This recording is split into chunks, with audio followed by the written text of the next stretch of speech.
Earthlings, it's 9:53 Mountain Standard Time. I'm in the US Airways Center, also known as the Purple Palace in Phoenix, Arizona.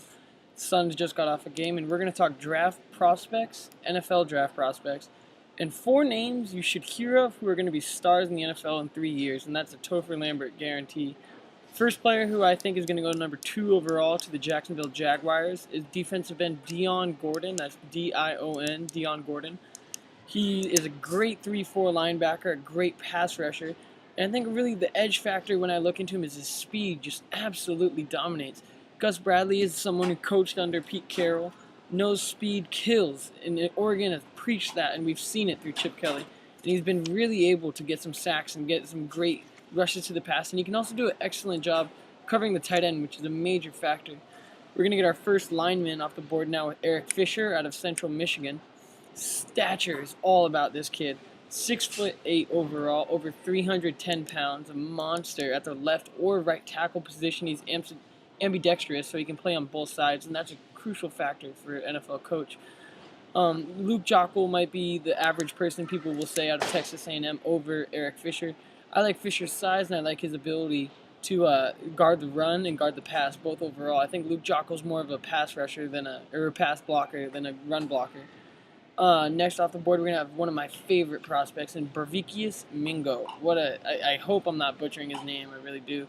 What a great name in that aspect. He's a defensive end out of LSU, a 3-4 prospect, and he has it all. He reminds me a lot of DeMarcus Ware in the fact that he gets to the passer every single time, a monster in that category. He has a strong upper body strength, quick legs, he can do a spin move, he can go through you, he can just absolutely drive you back.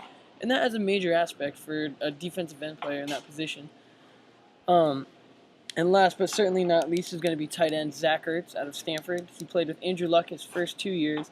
Last year he won the Rose Bowl with Stanford, the 2013 Rose Bowl.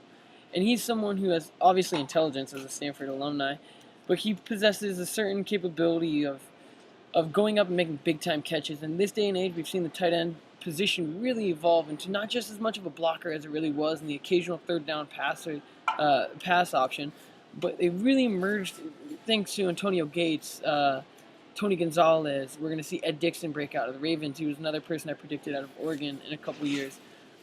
Jimmy Graham, Rob Gronkowski. Don't know how I couldn't have mentioned those two players. You're going to see a lot more pizzazz out of the tight end position and a lot more touchdowns as that will increase. And Zach Ertz is someone who possesses that really great speed and catching ability. He's got huge hands. He wears a 4XL glove size. And that's something GMs are going to look into. Someone who's a coachable kid. He's a smart kid. He understands game film.